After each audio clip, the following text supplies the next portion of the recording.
इस वीडियो में आपसे डिस्कस कर रहा हूँ ट्रिग्नोमेट्री इक्वेशन का क्वेश्चन नंबर 2। और क्वेश्चन क्या दे रखा है कि एक हमें वेरिएबल x है जो इस इक्वेशन को सेटिस्फाई कर रहा है। ठीक है बच्चों, बिलोंगिंग टू दिस इंटरवल। तो जो वेरिएबल x है वो किस इंटरवल को बिलोंग करेगा, ये हमें फाइंड आउट करना है कि x की वैल्यू हमें फाइंड आउट करनी है जो इस इक्वेशन को सेटिस्फाई करे। अब मुद्दा ये आता है कि सवाल को हमें स्टार्ट कैसे करना चाहिए। तो डियर स्टूडेंट, तो पहला तो आप सोचो यहाँ पर sin x cos x का मैग्नीट्यूड दे रखा है।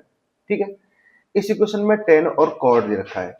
तो पहला काम तो हम क्यों ना ऐसा करें कि भाई इस इक्वेशन को भी साइन और कॉस में कन्वर्ट करना चाहिए। साइन और कॉस में कन्वर्ट करने के बाद में एलसीएम वगैरह लेंगे एंड देन फर्दर देखते हैं कि क्या तरीका हो सकता है प्रॉब्लम को आगे सॉल्व करने का।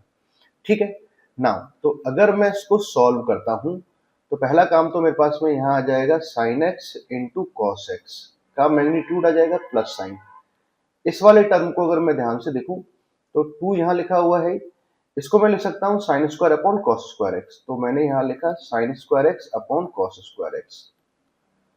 ठीक है, इस वाले पार्ट को भी अगर मैं ध्यान से देखूं, कॉट को मैं कॉस और साइन में कर दूं तो कॉस अपॉन साइन, तो ये बन जाएगा cos square x upon sine square x equal to में √3 लिखा हुआ है। ठीक है ना, तो कहीं कोई इशू नहीं है। ये वाला हिस्सा तो एज इट इज आ जाएगा। इस वाले हिस्से को अगर मैं समझता हूँ, एलसीएम अगर आप ले लेते हैं तो एलसीएम आपका कितना आ जाएगा, sign square x plus sorry cos square x, ये एलसीएम आ गया। यहां तो बन जाएगा 2 sign square x cos square x plus sign. ना यहां जब एलसीएम लेंगे तो ये तो बन जाएगा हमारे पास sine x power 4, sine square x से डिवाइड के ऊपर वाली टर्म को मल्टीप्लाई करेंगे तो फिर कॉस एक्स पावर 4 आ जाएगा। ठीक है, अच्छा इस वाले एक्सप्रेशन को अगर आप ध्यान से देखें तो ये तो क्या लिखा हुआ है हमारे पास में, sign square x plus cos square x का होल स्क्वायर। अच्छा ये वाला पार्ट तो 1 बन जाएगा, मतलब इसको मैं लिख सकता हूँ sign square x plus cos square x का होल स्क्वायर लिख सकते हैं। मतलब ये तो 1 लिखा हुआ है। तो 1 लिखा हुआ है तो अल्टीमेटली हमारे पास में एक बात ये समझ में आ गई कि ये जो पूरा एक्सप्रेशन है इसको अगर मैं यहाँ देखूं तो ये क्या लिखा हुआ है, स्मॉड ऑफ साइन एक्स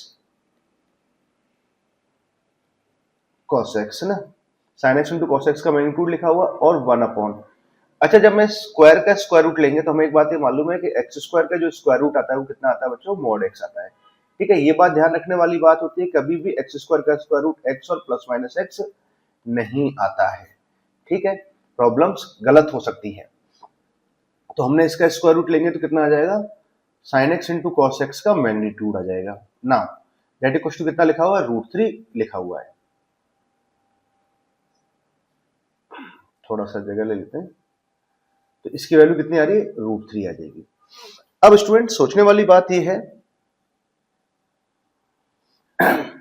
कि ध्यान से अगर देखा है तो ये एक नंबर पॉजिटिव लिखा हुआ है, ये एक नंबर पॉजिटिव लिखा हुआ है। तो अगर मैं एएमजीएम के कंसेप्ट से अगर जाता हूं कि अगर कोई भी एक नंबर मैंने टी ले लिया, सपोज करो उसका एक रेसिप्रोकल 1/t यहाँ लिखता हूँ और एएमजीएम अगर मैं लगाऊं तो 1/2 यहाँ से आ जाएगा, सॉरी बाई 2, और इन दोनों का जब मैं जीएम लिखूंगा तो दोनों का प्रोडक्ट आएगा t इंटू 1/t और पावर में कितना आ जाएगा, 1/2 आ गया, कैंसिल हो गया। तो हम एक बात ही कह सकते हैं कि t प्लस 1/t जो आएगा वो दैट इज कितना आएगा, always greater than equal to 2 होगा।